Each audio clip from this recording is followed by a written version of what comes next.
सर्व मातापिता, बंधू भगिनी आणि माझ्या मित्रमैत्रिणींनो, आता नेहमीप्रमाणे पुणे आकाशवाणी केंद्रातून मी अविनाश धर्माधिकारी करिअर घडवताना ही मध्यवर्ती कल्पना समोर ठेवून तुमच्याशी गप्पा मारायला आलेलो आहे. आधीच्या 6 भागांमध्ये गप्पा मारत आपण इथपर्यंत पोचलो की करिअर घडवण्याचं सर्वात महत्त्वाचं सूत्र स्वची ओळख, नॉलेज ऑफ द सेल्फ हे सूत्र आहे. आज तुमच्याशी बोलताना नुकतेच 12वीचे निकाल लागून झाले, लवकरच 10वीचे लागतील आणि जी एक झुंबड, जो एक जीवनाचा सोरठ, जो एक कुठे ॲडमिशन मिळते घरंगळत, ज्या ठोकळेबाज कल्पना, पुस्तकी अभ्यास म्हणजे बुद्धी, त्यात सायन्स, त्यात 12वीला PCB PCM, कारण मेडिकल इंजिनिअरिंग म्हणजेचं काय ते चांगलं करिअर, हे सगळं पाहत आपण इथपर्यंत आलो आहोत. पण आता आज तुमच्याशी बोलताना नुकतेच 12वीचे निकाल लागले आणि पालकांशी, मित्रमैत्रिणी मंडळींशी माझ्या गप्पा तर चालू असतातच, एरवीसुद्धा म्हणजे स्टुडिओच्या बाहेरसुद्धा.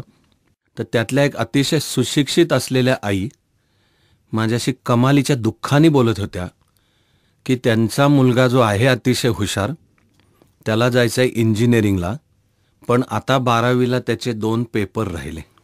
आणि त्या फोनवर सुद्धा बोलताना इतक्या अस्वस्थ होत्या की मला इकडं फोनवर ऐकताना मला काहीतरी भीती वाटायला लागली आणि डोळ्यासमोर तर दिसतच होतं घरातलं वातावरण. आणि या इतक्या अस्वस्थ होत्या, त्या फोनवर रडायला लागल्या होत्या. आणि चित्र हे की मुलाचे 12वीचे 2 पेपर राहिले, आता कसं होईल. आणि इथल्या इंजिनिअरिंगच्या जागी आणखी दुसरा एक, या ठिकाणी त्यांची कन्या, ती जायची होती मेडिकलला, पण काहीतरी कारणाने ती गेले वर्ष 6 महिने अस्वस्थ होती. तिच्या जवळच्या भाऊ बहिणींना कळायचे अजून कशाने अस्वस्थ होती ते, पण तिला 67% मिळाले, म्हणजे पास आहे पण तिला 67% मिळाले. त्यांच्याशी माझं बोलणं की आता आमच्या मुलीचं कसं होणार.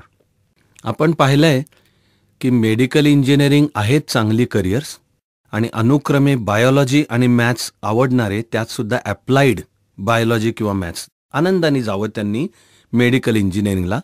पण मेडिकल इंजिनिअरिंग म्हणजेच काय ते सर्वस्व, आणि काही कारणामुळे ती ॲडमिशन मिळाली नाही, आणि मिळाली तर आपल्याला ज्या ब्रँचला हवी ती मिळाली नाही, तर जे घरांमध्ये वातावरण आकाश कोसळल्यासारखं असतं हे मात्र तितकंसं खरं नाही. खरं म्हणजे एक माझीच ही लाडकी ओळ आहे, सितारों से आगे जहां और भी है.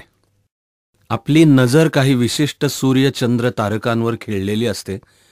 ते 10वी 12वीचे निकाल असू द्यात किंवा अलीकडच्या काळामध्ये महाराष्ट्राचं जिथे उत्तम यश दिसायला लागले असं अखिल भारतीय स्पर्धा परीक्षा, म्हणजे ज्यातनं IAS, IFS, IPS निवड होते. नजर खेळलेली असते त्या यशावर. आपल्याला वाटतं सगळं विश्व आणि आपलं सर्व जीवन म्हणजे तेवढंच काय ते यश आहे. जणू ते मिळालं तर हात आभाळाला भिडले, आणि नाही मिळालं तर जणू तेच आभाळ आपल्यावर कोसळलं असं वातावरण असतं. हे खरं नाही खरोखर. सितारों से आगे जहां और भी है म्हणजे आपली ज्या सूर्यचंद्र तारकांच्यावर नजर खेळलेली आहे त्यापेक्षा विश्व खूप मोठं आहे. तर जीवन ही गोष्ट, तुला 10वीला आणि 12वीला बाबा रे किंवा बाई ग केवळ किती टक्के मिळाले, बस राजापूरच्या गंगेमध्ये घोडं नाहिलं का नाही नाहिलं यावरनं नाही ठरत सर्वस्व. जीवनातले चढउतार, सुखदुःख, यश अपयश ही खूप लांबची वाटचाल आहे. आणि त्यातही उलट कोणत्याही कर्तबगार व्यक्तीचं जर करिअर पाहिलं तर आपल्याला दिसेल की त्यांनी करिअरच्या पहिल्या काळामध्ये चिकार थपडा खाल्ल्यात, चिकार नकार घेतलेले आहेत, चिकार दरवाजे तोंडावर बंद झालेले आहेत, आणि दुःख, अपयश, अवहेलना, उपेक्षा, तुच्छता, केलेल्या कामाचं श्रेय न मिळणं हे सगळं सोसून ते त्याला पुरून उरलेले असतात. तुम्ही एक हुशार मुलगा काहीतरी कारणामुळे 12वीला त्याचे 2 पेपर राहिले काय, किंवा अशीच दुसरी मुळात हुशार असलेली ती तर मुलगी 10वीला बोर्डात आहे महाराष्ट्रात, आणि अपेक्षा की ती 12वीला आता उत्तम मार्क मिळून मेडिकलला जाईल, पण काहीतरी तिचं बिनसलेलं आहे व्यक्तिमत्वाचं. 10वी 12वीची वर्ष म्हणजे सुद्धा एकूण पुढच्या आयुष्याच्या पायाभरणीची वर्ष आहेत, पण ती घालमेल, अस्वस्थता यांनी पण भरलेली वर्ष आहेत. आणि कुठल्या या वाढत्या वयातल्या मुलामुलीचं कुठल्या वयाच्या टप्प्याला नेमकं काय असं सांगता नाही येते. त्यामुळे ही मुलगी जी मेडिकलला जाणारच होती आणि तिचा तसा आहेच उत्तम अभ्यास, हिचं काय झालं की 12वीच्या वर्षामध्ये तिचा परफॉर्मन्स उतरत उतरत गेला आणि आता दिसतंय की 67%. खरोखर पहिला मुद्दा हा आहे की काय आकाश कोसळलं असं अजिबात नाही. खरं म्हणजे खरंच आपण जर विचार केला की त्यावेळी ज्यांना मेडिकल किंवा इंजिनिअरिंगला प्रवेश मिळाला, काय झालं पुढे त्यांच्या करिअरचं? आणि याच्या उलट खरोखर आकाशवाणीचा मध्यरात्रीपर्यंत वेळ पुरणार नाही एवढ्या गोष्टी मी तुम्हाला सांगू शकेन की हवी होती मेडिकल इंजिनिअरिंग, मिळालं नाही म्हणून काहीतरी दुसरं केलं. ते जे दुसरं केलं त्याच्यात ते आता कुठे पोचलेत की त्यांच्याबरोबर ज्यांना मेडिकल इंजिनिअरिंगला प्रवेश मिळालं ते आज त्याला कहीं के नाही रहे. भारतात, महाराष्ट्रात, आता जगभर त्यांच्या आपापल्या क्षेत्रात. त्यामुळे मुळामध्ये आपण कोणत्या तरी एका विशिष्ट वर्षीच्या कोणत्या तरी विशिष्ट परीक्षेतल्या विशिष्ट टक्क्यांना पुढचं जणू आपलं सगळं जीवन ठरवणारी ती गोष्ट आहे, इतकं आपण देताच कामा नये मुळात.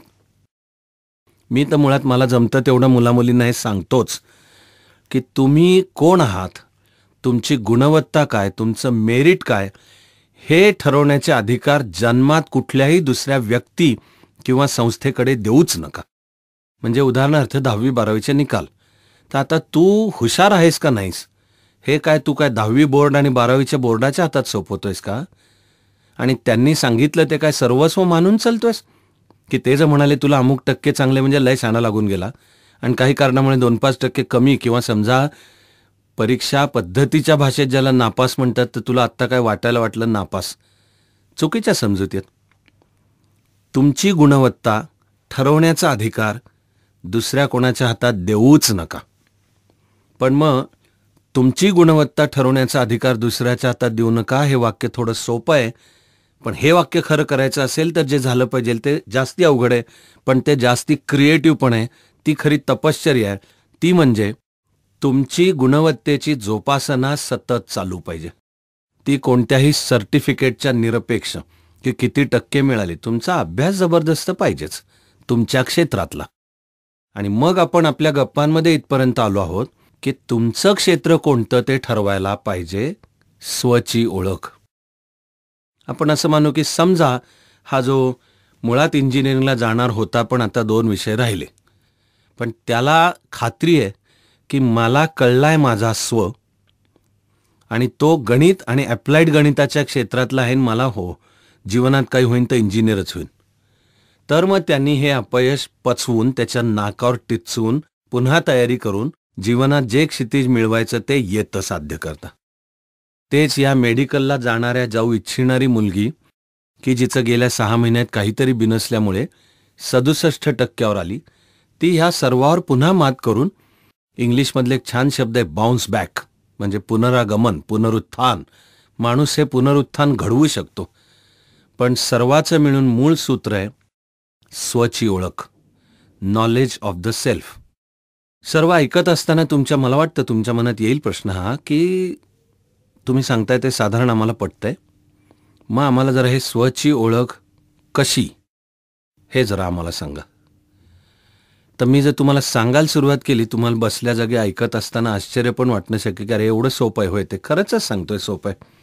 मुळात हा दृष्टिकोन स्वीकारणं ही आजकाल अवघड होऊन बसली आहे. पण एकदा जर हे लक्षात घेतलं की आपलं करिअर ठरवताना आपली तुलना दुसऱ्याशी करायची नाही आहे. खरं म्हणजे हा जीवनातच शिकण्याचा गुण आहे. फार माणसाला खोड आहे की दुसऱ्याकडे बघायचं आणि त्यापायी आपल्याला किती मिळालं तरी ते आपल्यापेक्षा जास्त दुसऱ्या कोणाला तरी मिळाले त्याच्याकडे बघून असमाधान आणि आणखी हवं आणखी हवं आणखी हवं करत आत डोकावून पाहिलं पाहिजे. करिअर आणि जीवन घडवण्याचंही सूत्र बाबा रे किंवा बाई ग, तू तुझी तुलना दुसऱ्याशी करू नको. जगभर सर्व मानव मात्र एक समान आहे, पण कोणती 2 माणसं एकसारखी नाही आहेत. प्रत्येक व्यक्ती एकमेवा द्वितीय असते. मी म्हणालो तसं ब्रेन मेंदूचा प्रोग्रॅम किंवा वायरिंग घेऊन आलेली असते. आपल्या मेंदूचं वायरिंग काय आहे हे कळणं, स्वतःच्या डोकावून पाहणं आणि हा स्व कसा ओळखायचा काही सूत्र इतकी साधी आहेत. तुम्हाला काय येतं ते शोधा. तुमचा जीव कशात रमतो, काय करताना तुम्हाला कष्ट वाटत नाहीत, मजा येते, जीवनातला आनंद मिळतो. आणि तो आनंद म्हणजे सिगरेट दारू तंबाखू नाही. तो आनंद म्हणजे पुरुषांनी रस्त्यावरच्या स्त्रियांशी वाईट आणि आचकट विचकट वागणे वाला आनंद नाही, क्रिएटिव्ह, निर्मितीक्षम, सृजनशील असा आनंद. जे करत असताना तुम्हाला ते कामच वाटत नाही, तहान भूक विसरता. तुम्ही काय करत असताना आई वडिलांना सांगायची वेळ येते की अविनाश जेवायची वेळ झाली, 2 घास खाऊन घे, मग तुझं जे चालू आहे ते चालते, अविनाशचं क्षेत्र आहे. हे आपल्या आत डोकावून पहा. हे स्वची ओळखला साधन. मग जर आपण विचार करायचा झाला की काय काय केलं म्हणजे मला हे स्वची ओळख समजेल, तर आधीची गेली 2 मिनिटं ऐकताना, बहुधा ऐकताना तुमच्या लक्षात येईल की आई वडिलांची भूमिका या ठिकाणी खूप महत्त्वाची असते. कारण मला खात्री आहे की सर्व आईवडिलांनी आपल्या मुलाचा आणि मुलीचा सुद्धा, खास आपल्या सामाजिक स्थितीमुळे म्हणण्याची वेळ येते की मुलीचा सुद्धा, जन्माचा आनंद, त्या आपल्या मुलामुलीचं पहिलं पालथं पडणं, स्वतःच्या पायावर पहिलं उभं राहणं, त्यांनी डगमगत टाकलेलं पहिलं पाऊल, आपल्या मुला किंवा मुलीच्या तोंडून बाहेर पडलेला पहिला शब्द तो आई असेल किंवा बा बा करून असेल, त्यांनी जो आईवडिलांचा आनंद गगनात भरलेला असतो. आपली भारतीय संकल्पना की माझ्या घरामध्ये गोकुळ आहे आणि बाळकृष्णच नांदतोय, तो मुलगा मुलगी बाळकृष्ण कोणी असेल तो ईश्वर लहान मुलाच्या रूपाने माझ्या घरात आहे, त्याचा आनंद जसा आईवडिलांनी पाहिलेला असतो तसा त्यांनी वाढत्या वयामध्ये आपला मुलगा किंवा मुलगी कशामध्ये रमते, त्या वाढत्या वयामध्ये ज्या अनेक ॲक्टिव्हिटीज मुलं मुली करतात त्यातली अशी कोणती ॲक्टिव्हिटी होती की हा माझा मुलगा किंवा मुलगी त्याच्यात रमायची, किंवा असा कोणता विषय होता की जो समोर आला की फार कष्ट न घेता समजतच होता, ते क्षेत्र आहे आपल्या मुलामुलीचं.